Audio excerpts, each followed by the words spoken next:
السلام عليكم ورحمة الله. أعوذ بالله من الشيطان الرجيم. بسم الله الرحمن الرحيم.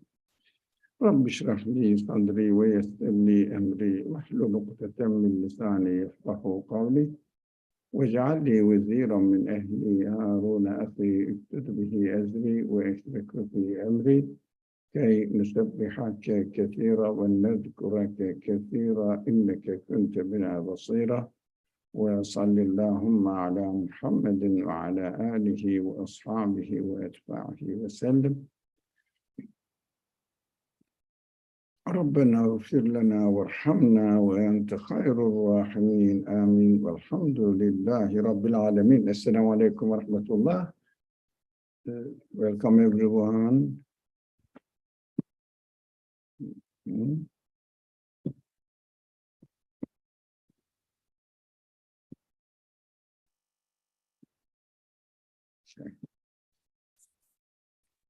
We have been studying the 15th word, which is very critical, where here, as we usually say that and repeat frequently, that Satan represents the uncreated, non-real, and non-truth alternative of the created world and reality of the world.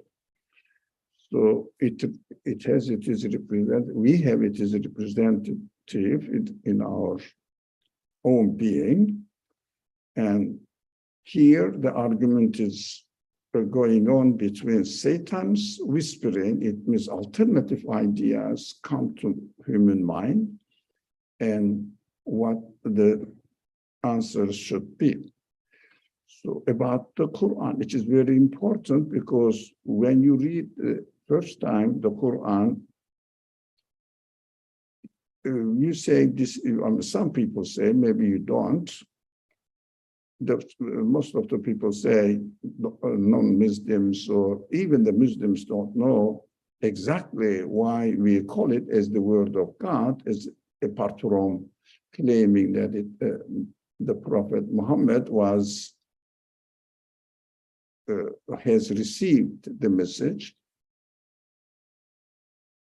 and this is what the message is. So the Quran is God revealed. Now, lots of questions behind it, of course, but most Muslims accept it and non-Muslims don't accept it, because as far as I understand, the main problem is how do we know God spoke to a man?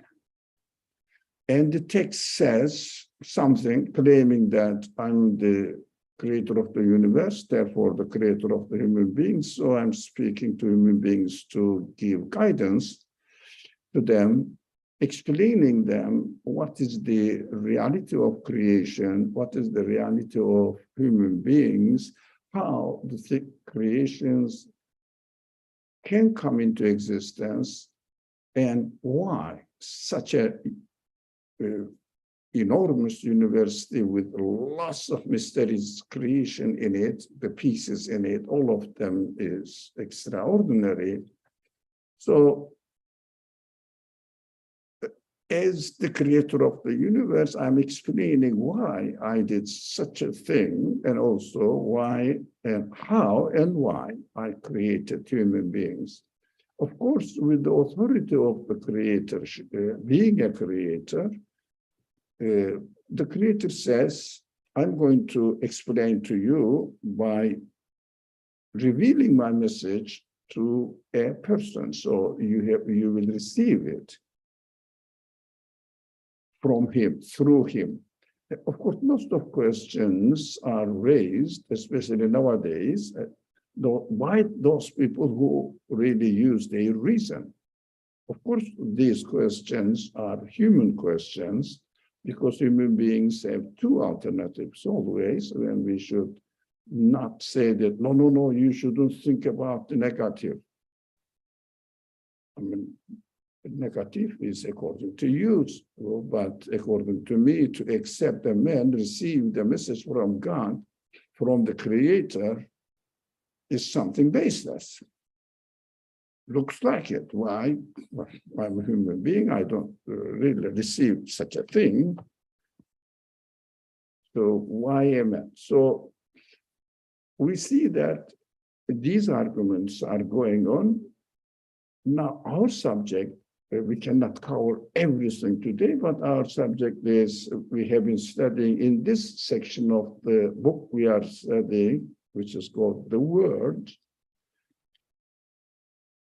This section of the book says or argues, why do we accept that the Quran can only be the word of God, the Creator, not a human being, although we hear it from the mouth of a human being, and he claims that he received from the Creator. He claims that he received from via angels. So how do I know? I have never seen any angel. People, of course, rightfully argue that. Of course, if we don't know what angels are, we see here in the world, we see only material beings and not anything called angel. So this is kind of religious claim that is what they say. So the argument is, how can we know that really the Quran, or the book which is called the Quran, is the revelation from God? Because, for example, we studied this, if you think about it as the word of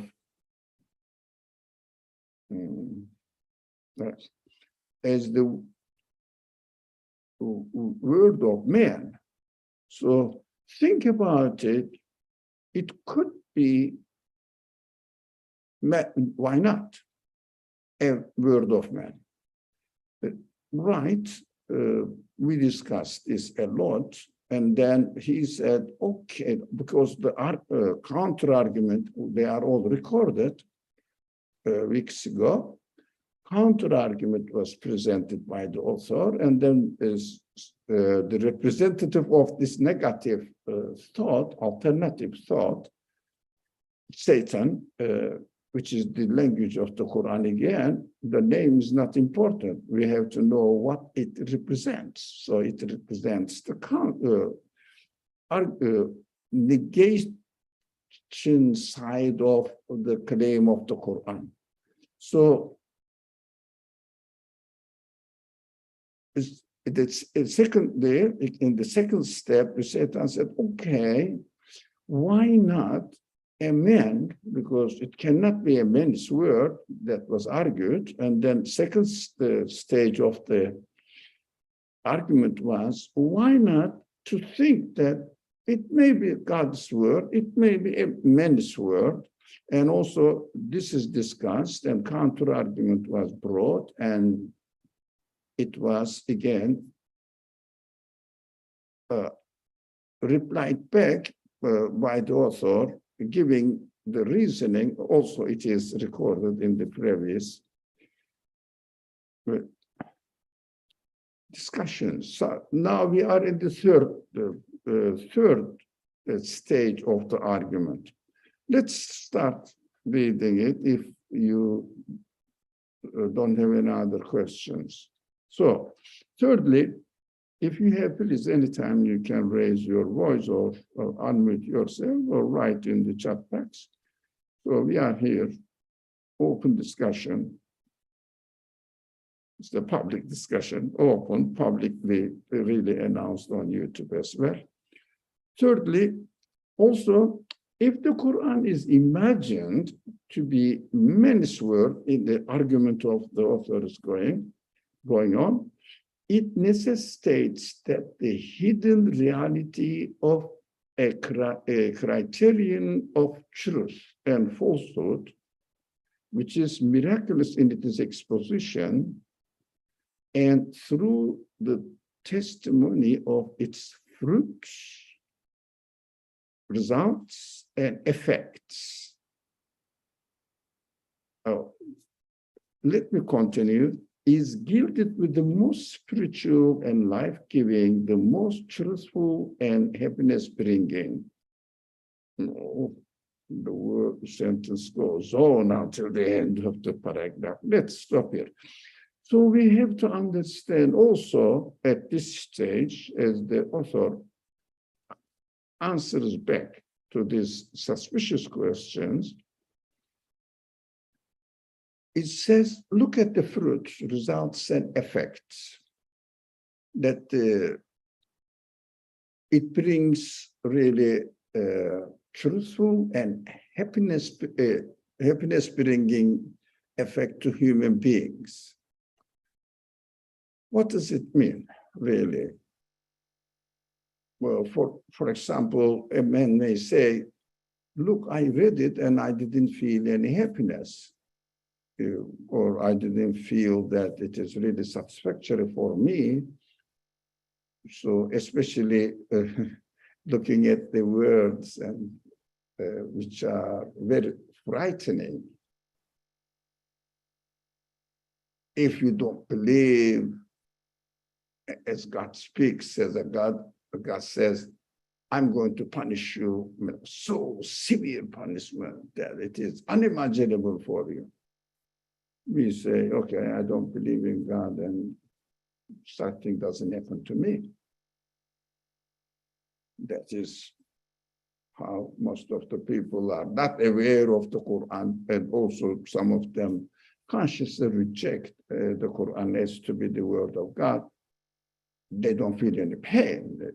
Apparently, as the Quran describes physically, burning or not being satisfied with their whatever they need, etc. Of course, these are very frequently read in the Quran. We have to be open to this kind of objections, because if the Quran describes the things in physical terms, immediately it comes to our mind that it must be physical. Now, this is what we have to bear in mind. From the very beginning, the author was saying, this is the speech of the absolute being, the creator. Fine. And absolute being has to come to human level to speak to human beings with their language. Their language doesn't mean, human language doesn't mean, for example, we are speaking here in English, and it is not in English, is it? It is originally Arabic only, but it is a human language. You can translate, you can try to understand and learn the language. It is accessible to human reasoning and understanding. So you have to read it. So the descriptions also, the language must be in human language. Descriptions also according to the level of the capacity of the human beings in this world.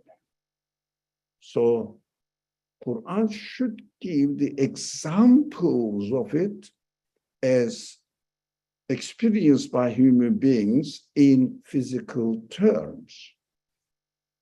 So fire, we discussed in other discussions in this group of people here among our friends, fire represents really a burning, but this is physical.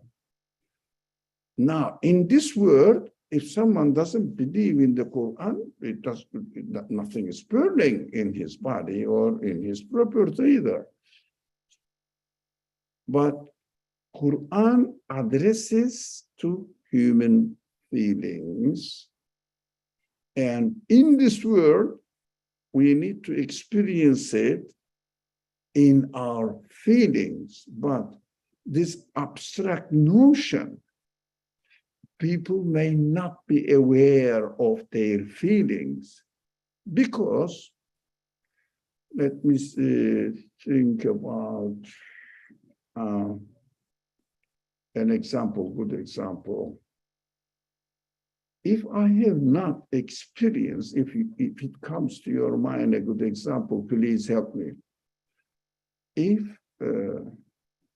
I don't know the existence of something, for example, internet, or the available technology nowadays, it wasn't available a century ago. Maybe even the telephone, it was impossible to imagine for people to speak in distance while staying in the same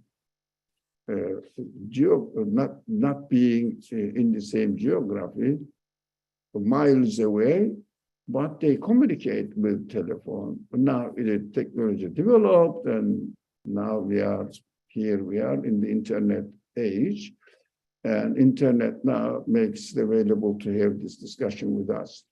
200 years ago, people didn't know it. Now, especially the telephone, smart telephone, it's very important. I see everyone has it. Grandmother, grandfather, children, grandchildren, even 7 or at the very age, they have some sort of tablet-like, telephone-like, but accessible to internet. But after the students really go to school, at the age, let's say 7, 8, they say, I must have a telephone. Yeah. So they must have a telephone. Why? No, I can't imagine without telephone. And let me give a bad example. We go to bed with telephone, we wake up with bed telephone. The first thing we check the message, which kind of message is, if not anything, weather. That is sometimes I do. I'm speaking to my friends here. That sometimes I do. Okay, so let me wear according to the temperature of the atmosphere. So it became a part of our life. And we cannot really imagine life without telephone as if it seems to be, because we are aware of its existence. But 200 years ago, people didn't feel it. So if someone decides, this is a very important point to me, if someone describes himself as a human being, well, this body, and somehow intelligence, questioning ability, and if they don't really question their existence in terms of their feelings, so they see, look, I am hungry, I'm thirsty, and I have my food, I have my whatever, the liquid, and I'm satisfied.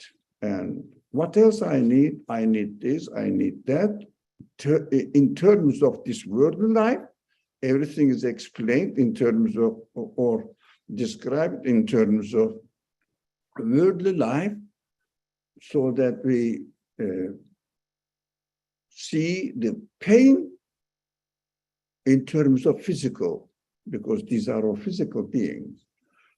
But here, roots and results and effects of the Quran, not only partially physical, but dependent on it, sort of dependent on spiritual satisfaction. Let's put it this umbrella term, spiritual satisfaction or satisfaction of human feelings.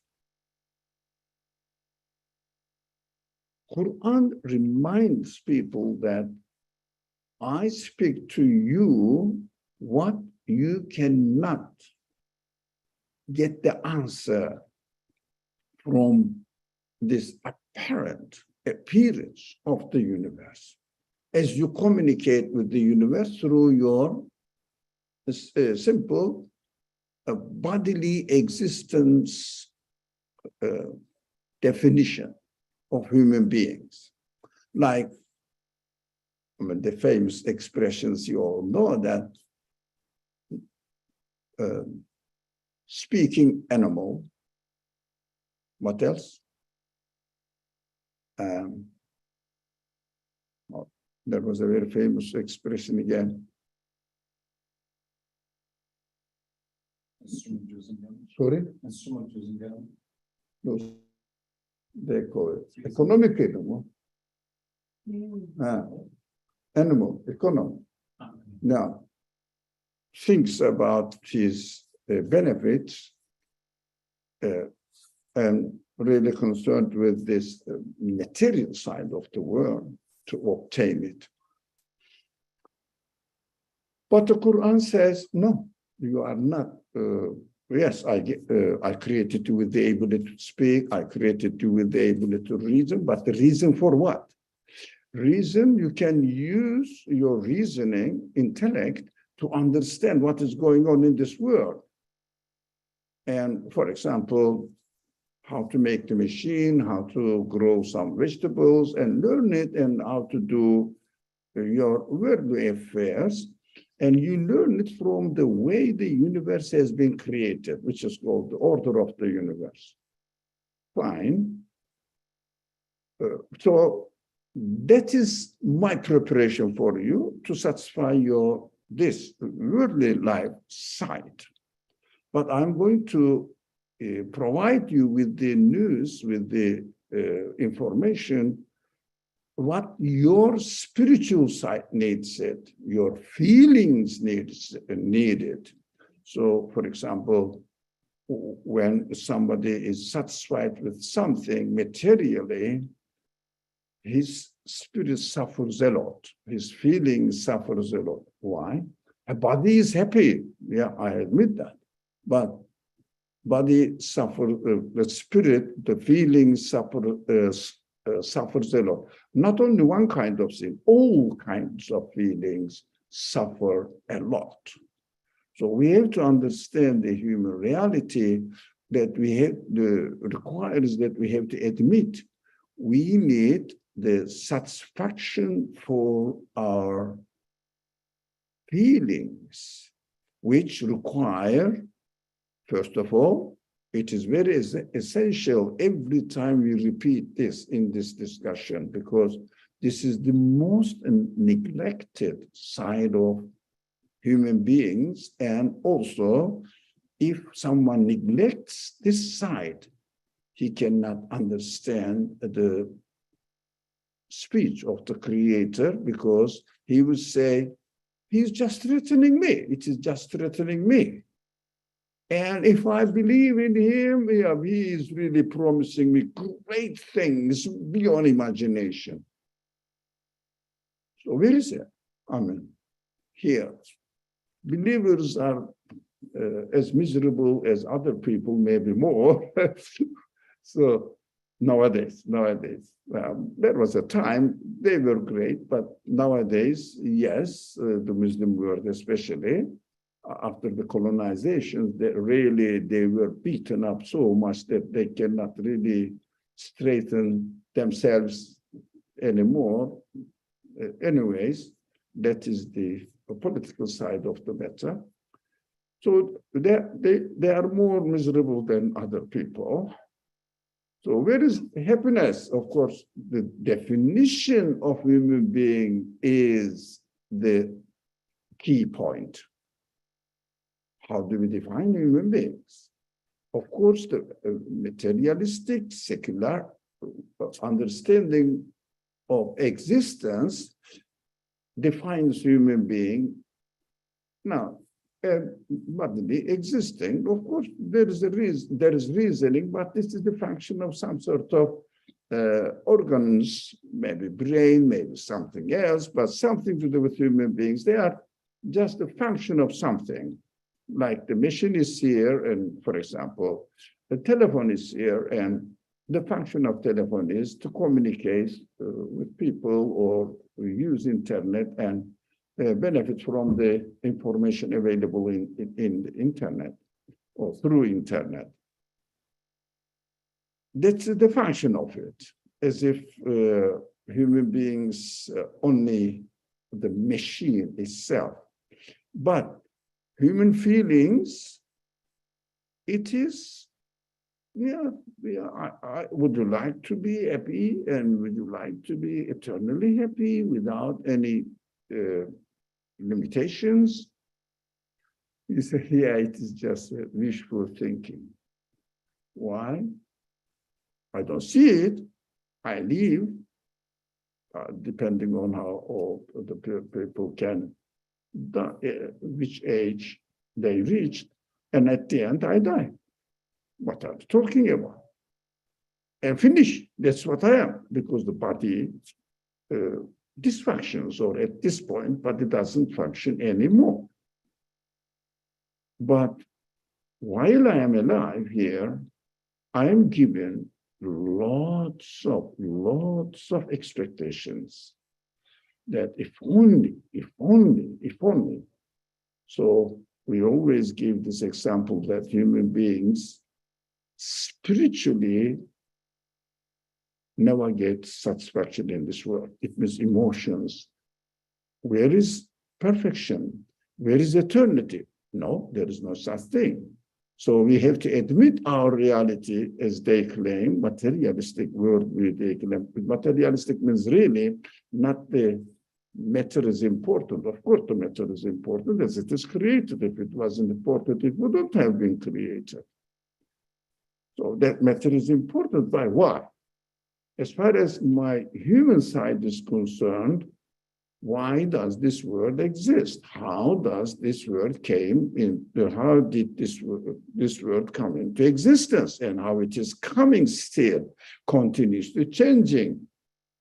And who is dealing all with these things? But the order of the nature is like this. Where did you get this order? Yeah, can I say that the telephones, the working order of the telephone is like this, so there is no purpose, there is no engineer, there is no intelligent activity going on, and also the power to make it, etc., etc.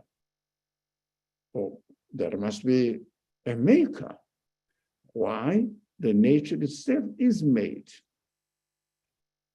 But the nature is made with in such a way that human beings can get the manifestations of its the manifestations of the qualities of its maker.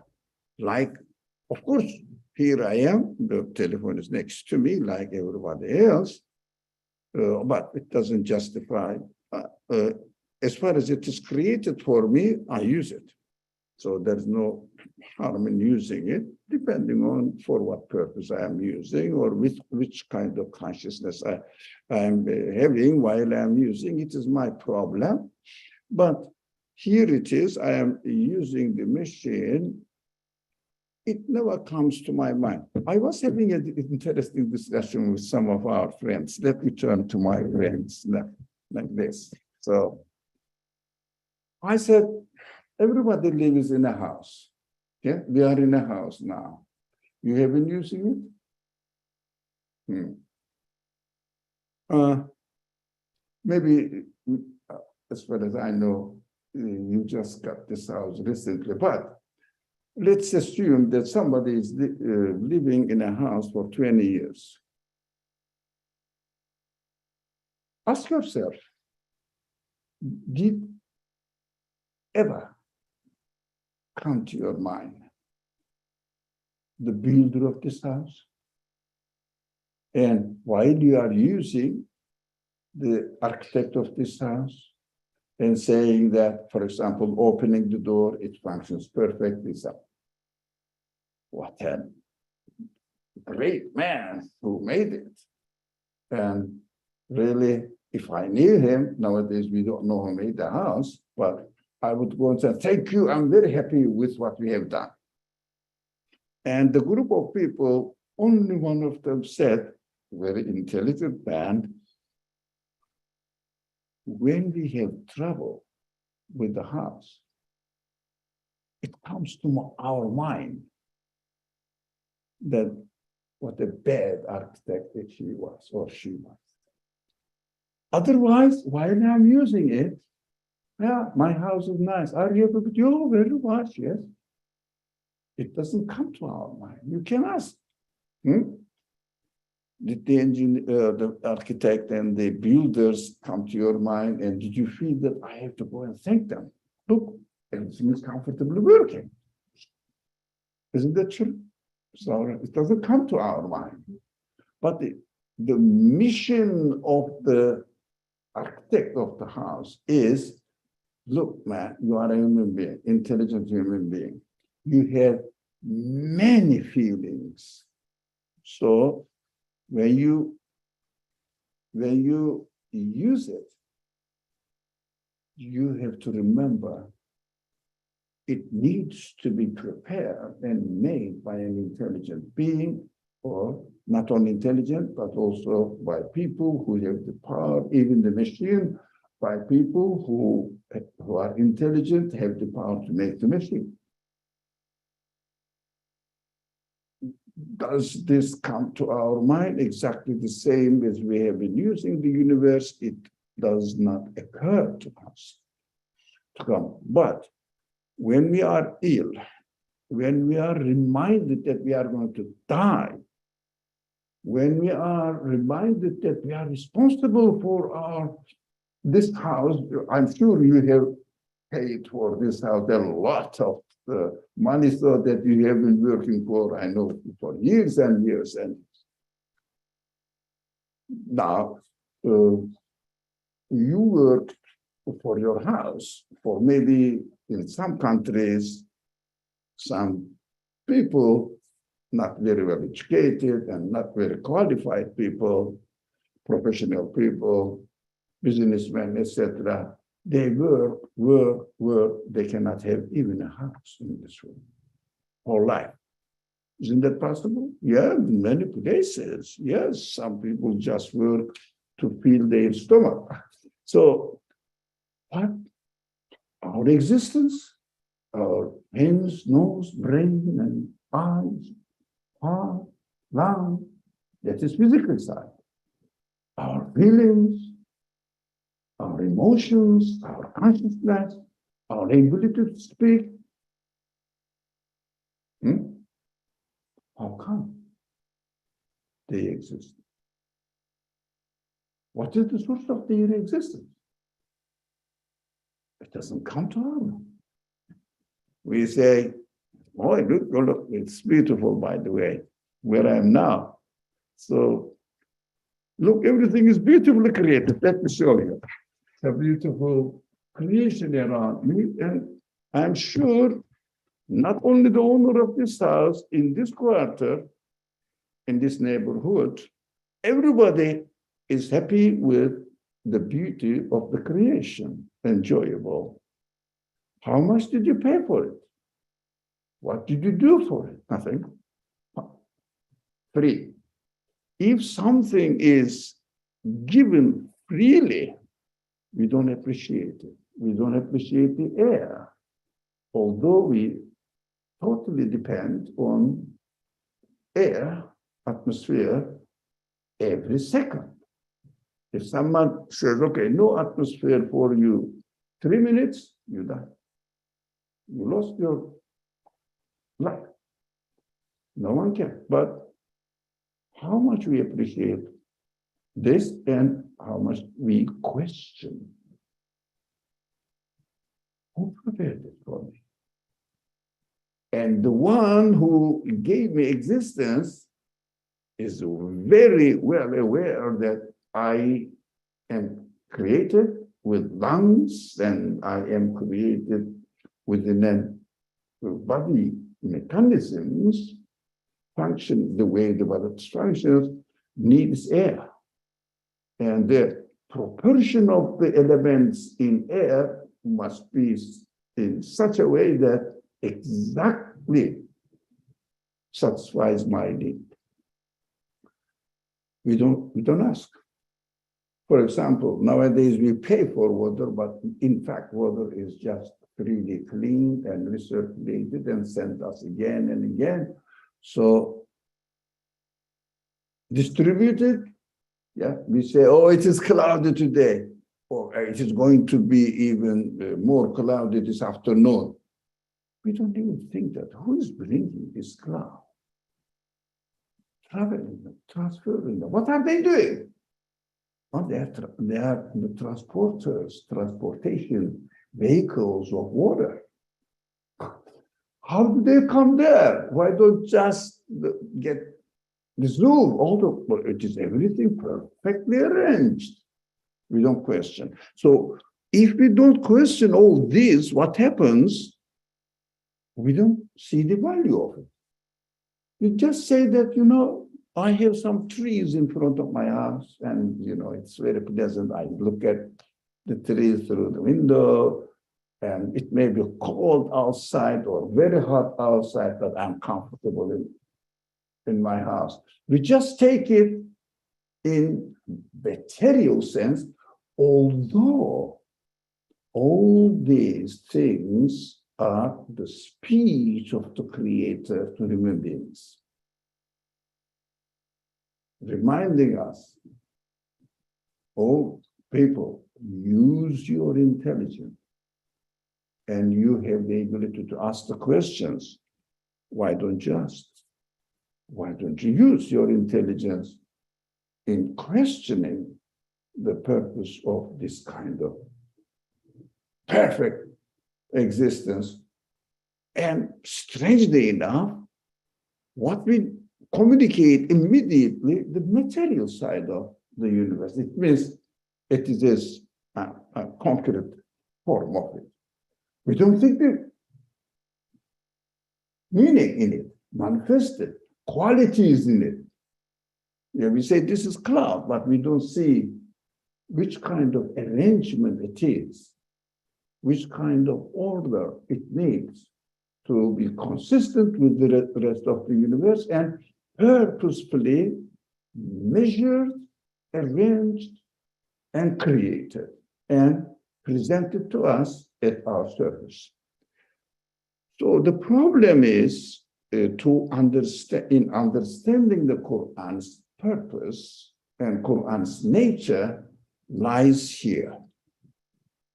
We don't see the meaning side, quality manifested side, or art side of the universe, purpose side of the universe, addressing to our feelings and bringing message to us.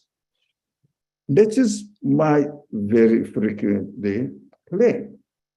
If someone, anyone, it may be me,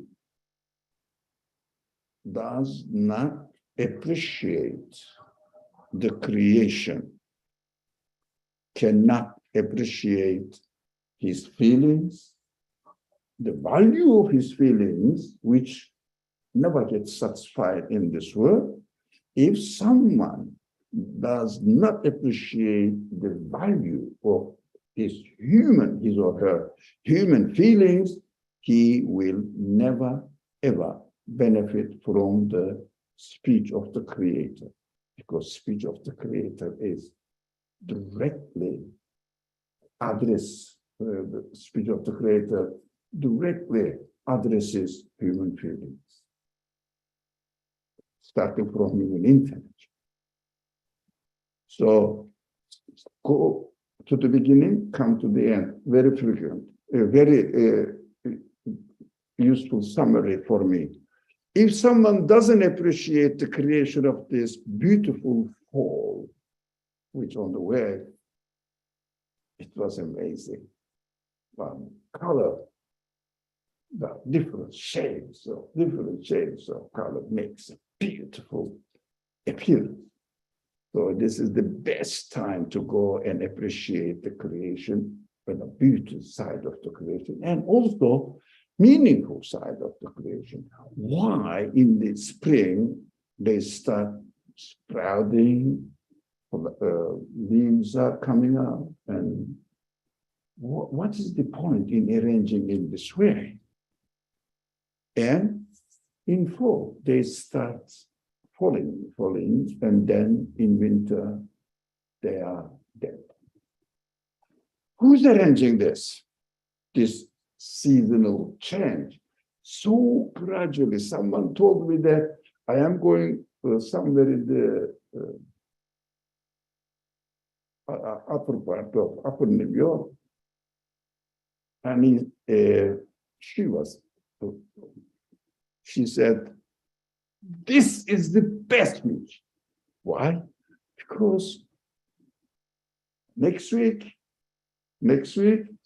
the leaves will start falling more, so you will miss the most perfect manifestation of beauty.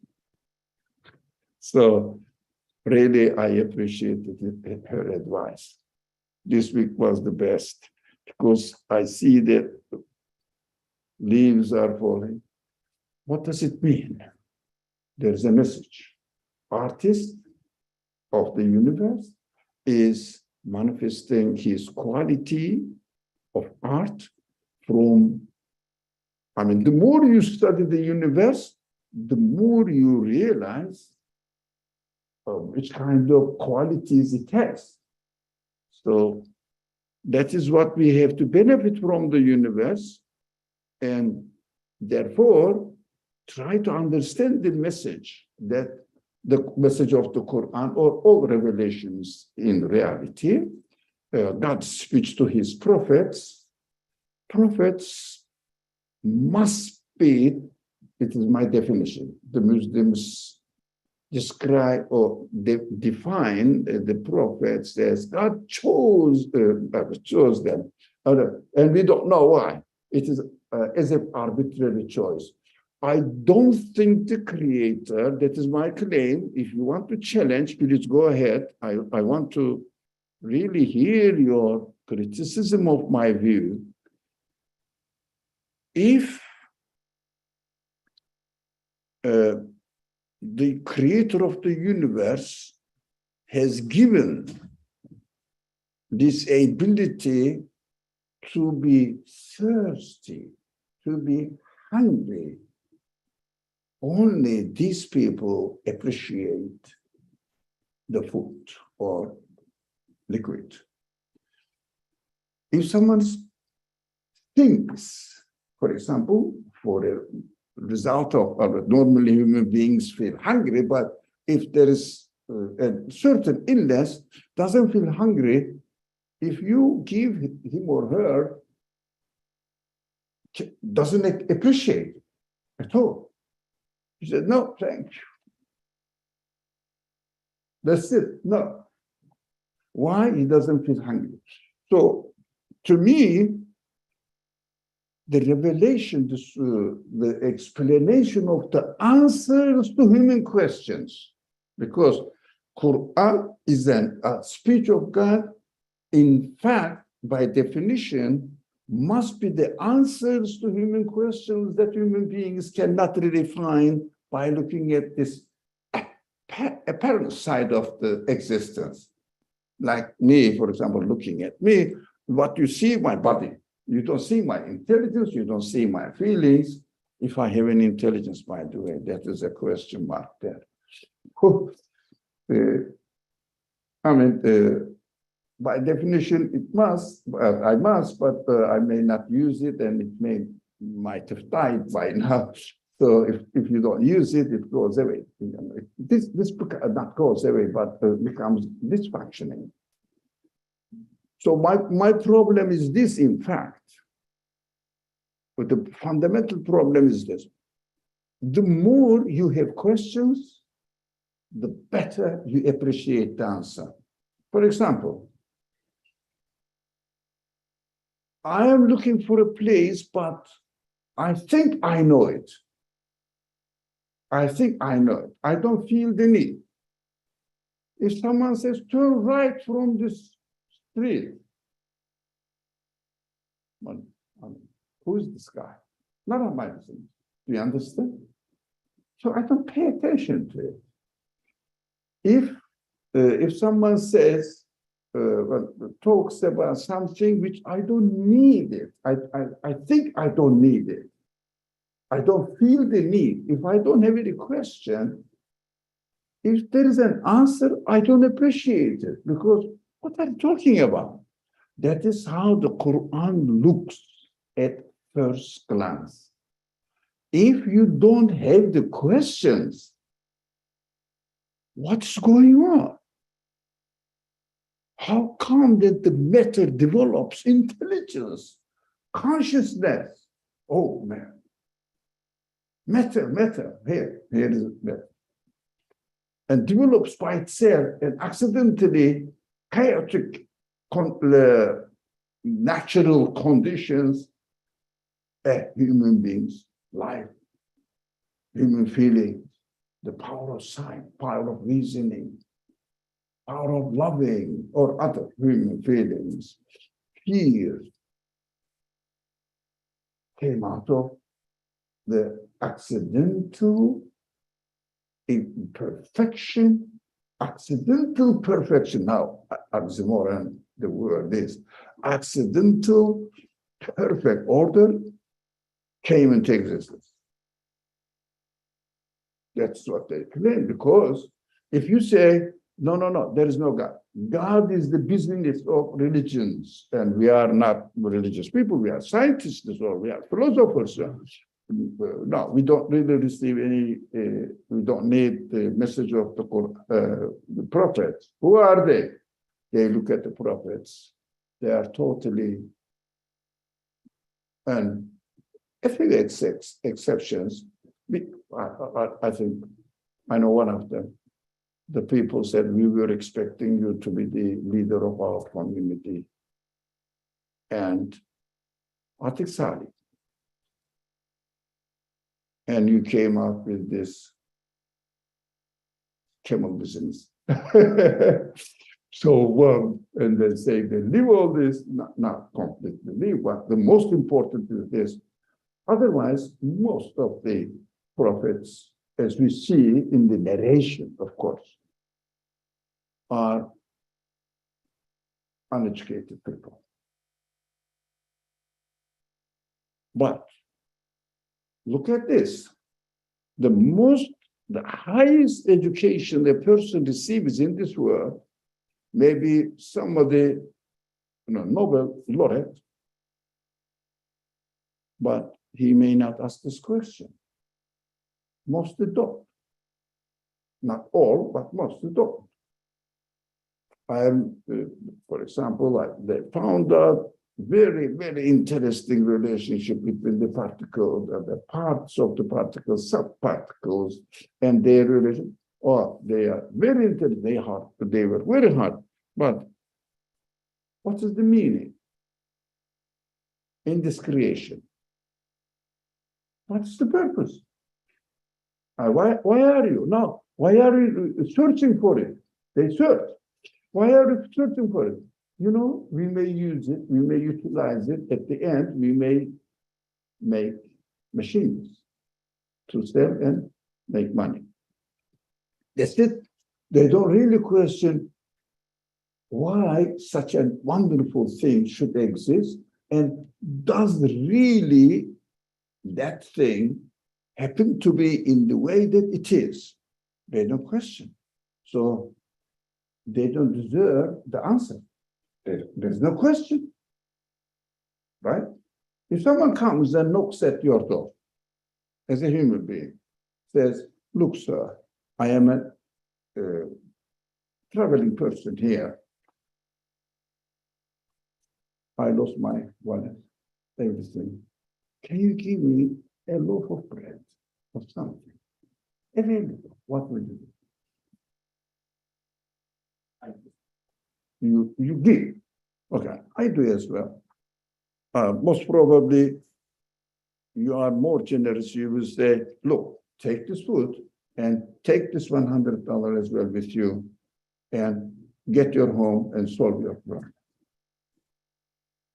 If you understand that he is not a professional beggar. He's a sincere man. Ask and you gave.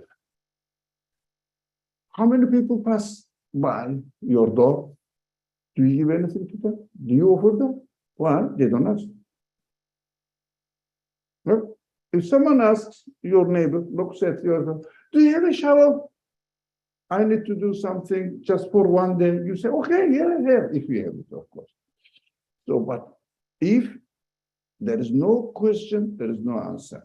So the answer has no value. When a God doesn't create, the creator of this universe does not create anything without any purpose, with no wisdom. So we see everything there. Quran says, I am the word of the creator of this universe. So we should see not speaking, we should see this God not giving the answers to human questions to a being who doesn't have the question. Oh, on top of this, if someone says, I am the expert of the subject, no one knows better than I do, he never receives any answer from anyone. Feeling more satisfied with his own property, I mean, intelligent property, of course. Not answer. Doesn't listen. But the most desiring the question, suffering for the question, to get the answer, they claim nothing. If they are asked for something, if they are asked for a piece of bread, they say, here it is. No, it's normal. But if they ask for a question, they say, you know, I have no idea about it. I have been wondering, it is my problem, because if I don't have the answer, my life will be meaningless. Why am I living since I'm going to die? At the end, it is a dead road. Why should I drive there so that reach my aim? If my aim is not one of the houses in this road, go through. You can't. So you don't go there. So it means nothing. My typical example is this. Since the moderator couldn't make it today, I'm taking my opportunity. So my typical example, what was it? Okay. So I forgot. Gone? All right, doesn't matter. So let's come to our main subject. So the prophets must be the ones who are most needy to get the answer for your human side. Historically proven, or historically preserved by the historians, that Muhammad was going to the cave and living alone there for days. It means really retiring from the rest of the community, including his wife, his family life. That time he was married and he had some children, but temporarily, and doing something in the cave. What is he doing? Definitely, to me, suffering from the lack of answer to his questions and trying to say, let me concentrate, let me concentrate. try to get the answer. So the prophets, my definition, I said you can really challenge me. My definition of the prophets is they are the most seriously asking questions for human reality and the reality of existence. Here is the answer.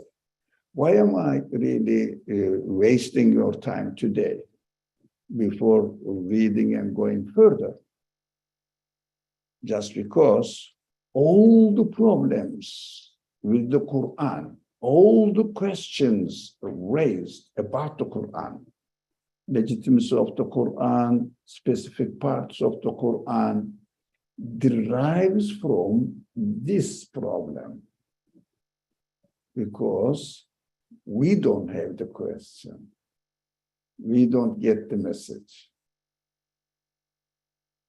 Yeah, we don't really define why the Quran speaks in the way that it does. No, there is no definition by us. Why? Because we are not in the field of the Quran's answer. Why? Because we are not, if we are not, but you are, definitely people are here, you are. If we are not in the field of the questions that the Quran answers. So, when we when we read the Quran, any part of the Quran, for example, the journey of the people of the tribe of Quraysh. I'm not a member of Quraysh. I am not really making this business travel. Yeah. What am I going to do with that? Why are you talking this? You have to say, by definition, it must be answering one of my questions. Why am I going here for business, bringing something, trying to sell, make money? What is the point at the end? I'm going to eat and use something in my bodily life, and at the end, all of them will die and perish away. Although I have some feelings. Now we have to look at it. Why do I really, what is the meaning of our life? Every day we go to work and come back and do the shopping in and go and again and come here and eat. And why am I doing all this? What is the purpose? If I don't get the message in the existence of these feelings, these needs, I don't look for the answer for this need. So the tribe of Quraysh, a simple tribe, lived 1400 years ago in history. No one knows who they were now. And they were traveling for winter conditions and summer conditions, and they are bringing lots of beautiful results, benefits from them, making profits. Winter, summer, what are they representing? Yeah? Winter, hard life conditions, death. Summer, fruits, food. What does it mean? From comfortable, now from the very hard life conditions to summer conditions, how the universe is arranged as far as my world is concerned in the solar system on Earth. So we see that life is beautiful and it is given to me, freely given to me. I really enjoy it. But don't mention about death. I don't want to lose my pleasure of my daily life. Why? When you think about death, it becomes your daily pleasure of life becomes meaningless, transient. So despair. What is this? This feeling is given to us if you reduce yourself to your daily life and daily enjoyment without thinking the beginning and the end of it, and the beauty, wisdom in the creation of this journey of life. You will suffer a lot. So what they did, they made a lot of money, a lot of property, and then died. Material. How much they benefit from it? That is very interesting that the Quran gives this example of some people who have the books, information, knowledge, carrying the knowledge like donkey. Why does he give this? It is insulting human dignity. Yeah. We carry the book of the universe, book of our human existence, bodily and feeling like donkey. What is the difference between a man having a book, an intelligent man, and not reading it? Exactly. Carrying a book like a donkey. And what is expected of man? Okay, get the book, don't throw the book away. Because if you throw the book away, you cannot get. If you ignore the universe, you cannot get the message. Don't throw it, get the book, but don't be a donkey. Read it as a human being. That is beautiful to me, that we should understand in this way, that the Quran speaks to us. That's why this paragraph says, through the testimony of its fruits, results, and effects, is gilded with the most spiritual and life-giving, it means making your life meaningful, the most truthful and happiness-bringing, the most comprehensive and exalted qualities in the world of mankind, not donkey kind. Mankind. So, is, God forbid, if you assume that this explanation of the existence of the universe is if you have a piece of art, let's say a beautiful painting. If someone says, oh, it seems to be a good quality paper, yeah, and burns it or use it as something to use as a paper, as a piece of paper. What do you think? Donkey, isn't it? Art is not appreciated. The universe is art. When the art of the universe is not appreciated, we are like the man who is using the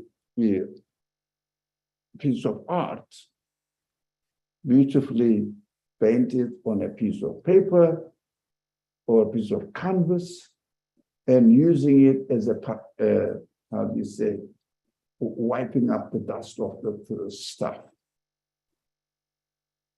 What do you say? Crazy. I'm sorry, I am crazy. I'm doing the same thing with the creation. That's why I'm under the influence of today's beautiful creation and art in it, how a man cannot really appreciate it. I said, if I don't appreciate the value of this and see the art in it, therefore, acknowledge the artist and be thankful to it, I don't understand the Quran. That is the topic for today. My experience this morning. So, okay, let me finish the paragraph, at least one paragraph we studied, we can say to our moderator. So, God forbid, if we think that this book is a piece of paper, the material side of it, as it appears to be materially, as if. So, the fabrication of a single unaided and unlearned man's mind is the unlettered, unlearned man's mind has produced it, and that the great geniuses and brilliant scholars who observed that, but serious scholars, they're not really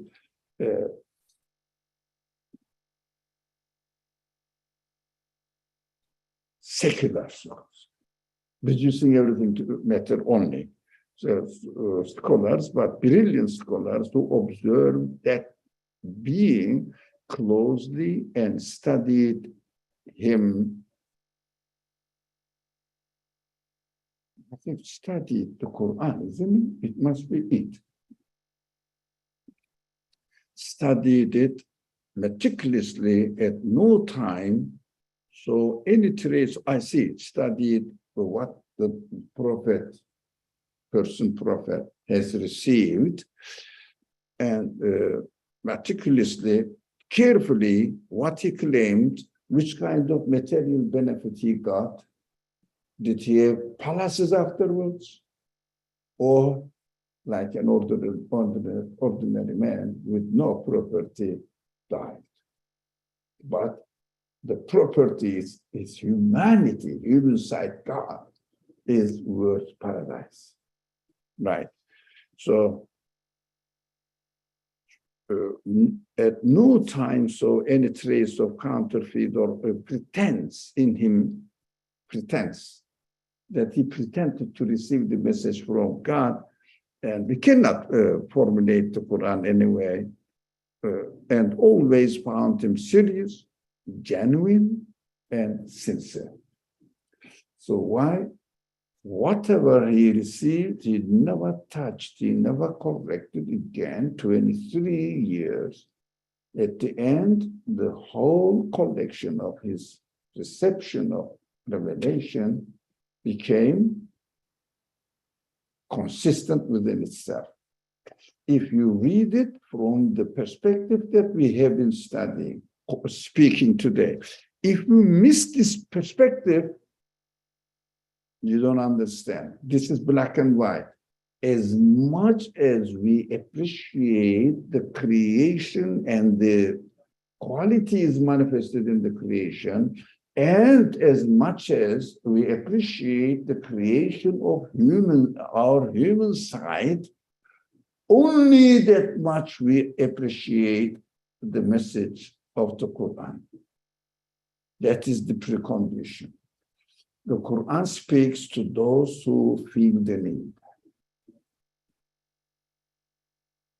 If we don't feel the need, we don't appreciate what satisfies it. We don't know that it is satisfying because I don't see the need. For example, if someone says, I'm going to prescribe this medicine to you because your illness is not known to you, but it is in you, in your body, I've seen it. I say, I don't feel anything, come on. What do you do with the prescription or the medicine? Throw it. Exactly what the people and me, I hope you are not, may be doing the same thing to the Quran. Thank you very much. I am very pleased to listen to me with patience. Bismillah ar-Rahman ar-Rahim. I'm stopping here. If you want to say anything, please go ahead. سبحانك لا علم لنا إلا ما علمتنا إنك أنت العليم الحكيم وآخر دعواهم أن الحمد لله رب العالمين. Inshallah, I'll see you Monday. Inshallah. Wassalamu alaikum wa rahmatullah.